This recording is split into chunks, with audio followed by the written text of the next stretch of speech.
Merci Madame la maire. Lors de l'opération Une heure pour la Terre, nous avons éteint la Tour Eiffel et 240 monuments parisiens pendant 1 heure. Cette action symbolique doit être accompagnée d'une réelle réflexion autour de la sobriété énergétique de la ville et notamment de ses illuminations, dépenses d'énergie particulièrement visibles et symboliques. C'est pourquoi la proposition de faire un plan lumière pour Paris, faite par nos collègues RGCI, nous semble intéressante et pertinente. Pour le groupe Génération, l'objectif principal doit être l'exemplarité de la ville en matière de sobriété énergétique et de réduction des nuisances environnementales.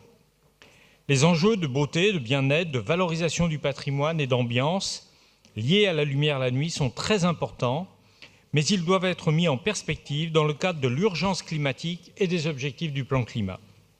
L'éclairage, par exemple, de tous les monuments à 4 heures du matin ne peut constituer aujourd'hui une mesure pertinente. Comme élément urbain à part entière, la lumière doit par ailleurs être un moyen de sécurisation et de libération des usages nocturnes de l'espace public, notamment pour les femmes. En revanche, les effets délétères d'une trop grande luminosité la nuit sont bien connus pour la biodiversité et la santé humaine, notamment psychique et métabolique.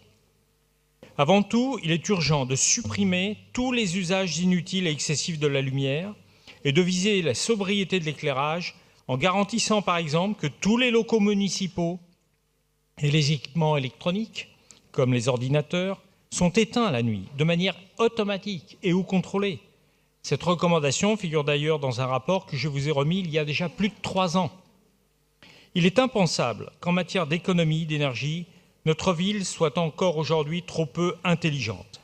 À titre d'exemple, les expérimentations de capteurs de détection de présence ont déjà été effectuées à Paris, mais ils n'ont pas, à notre connaissance, fait l'objet d'une évaluation avant une éventuelle généralisation. La diminution de l'intensité lumineuse de l'éclairage public représente un enjeu majeur de la baisse de la consommation énergétique de la ville. Par ailleurs, l'éclairage des commerces est un sujet important, source de nuisances fortes dans les rues et très peu, voire pas contrôlé, au regard de la réglementation. S'agissant des publicités, nous recommandons de calquer les horaires d'éclairage sur ceux des bâtiments et donc de les éteindre pendant toute une partie de la nuit.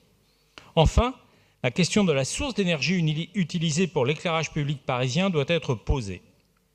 Les énergies renouvelables, locales et décentralisées, sont une solution pertinente pour l'éclairage et il faut la généraliser. Elles ne manquent pas, le soleil, le vent, la Seine sont exploitables à Paris.